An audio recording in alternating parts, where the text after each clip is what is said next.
Hey everybody, Dr. Prax here, just doing a quick blog. Got Vim and Vigor, Healthy Living for Your Family, uvahealth.com. There's some great articles in here out of UVA, and I thought I would bring them to your attention.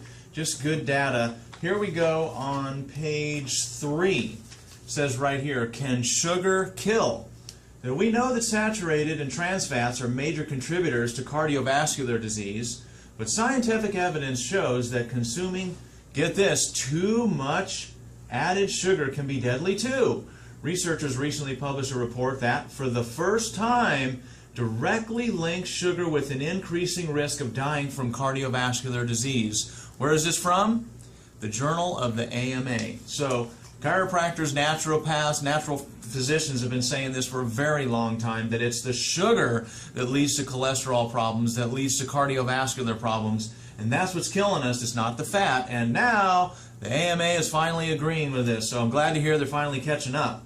So JMA risk indicates that risk of death more than doubled for those who consumed more than 21% of their calories from added sugar. Now, I'm not sure if they're talking about added sugar like from products like Coca-Cola, sodas, Snickers bars, and things like that. But I would contend that that added sugar would also include your simple and refined carbohydrates. And they'll find this too, but simple refined carbohydrates would be things like breads, bagels, pastas, stuff that's been broken down.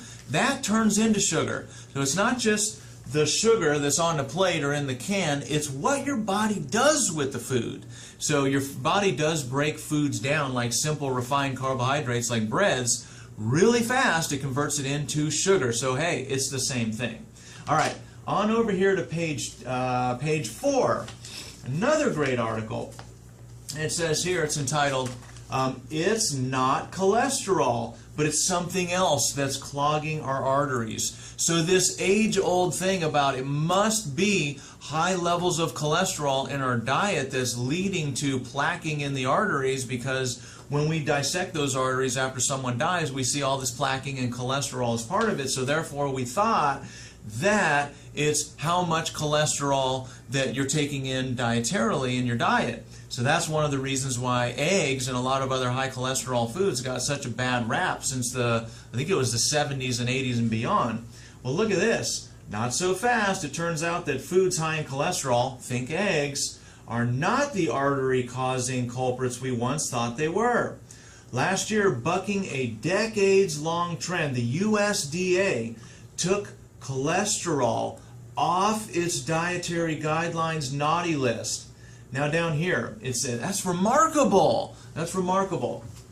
So down here it says, why do U.S. dietary guidelines no longer recommend limiting cholesterol? Cholesterol in the foods we eat has only a minimal effect, about 5%, on our overall blood cholesterol levels. The majority of cholesterol in our body, 75%, is produced by the liver. It doesn't matter if you're on a low cholesterol diet.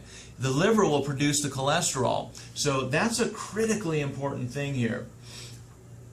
It says here our body uses cholesterol to maintain cell membranes, produce hormones, perform other important functions. If we don't eat enough cholesterol, or watch this, or if we're taking things like statins which reduce our cholesterol, they didn't say that, but that's what I want to put in here, our body will just make more. It'll make more of it. Amazing. For most of us, we can't eat enough to meet the needs of our body's daily function. For most of us, we cannot eat enough cholesterol. So what does the body do? It makes some. It makes it. It's amazing.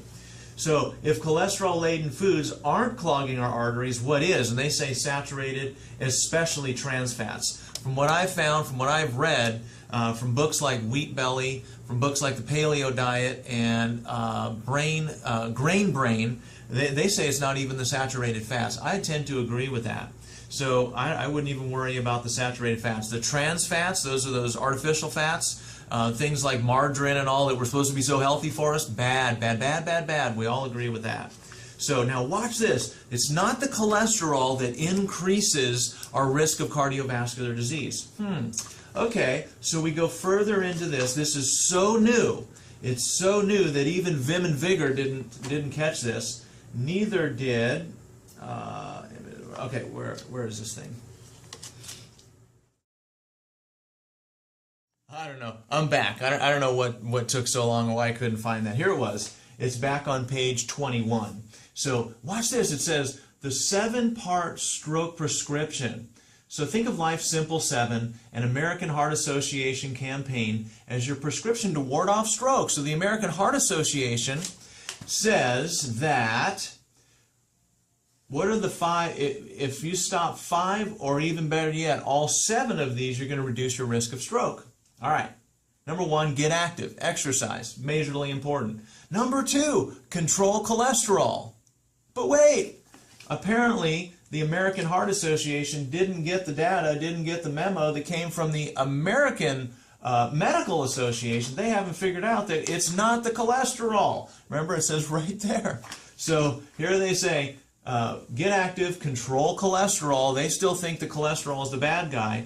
Eat better. Yeah, that makes sense. Manage blood pressure. That goes back with eating better and getting a good exercise. Lose weight, same thing. Reduce blood sugar. That's what we just talked about. And stop smoking. So really, controlling cholesterol needs to be off the list.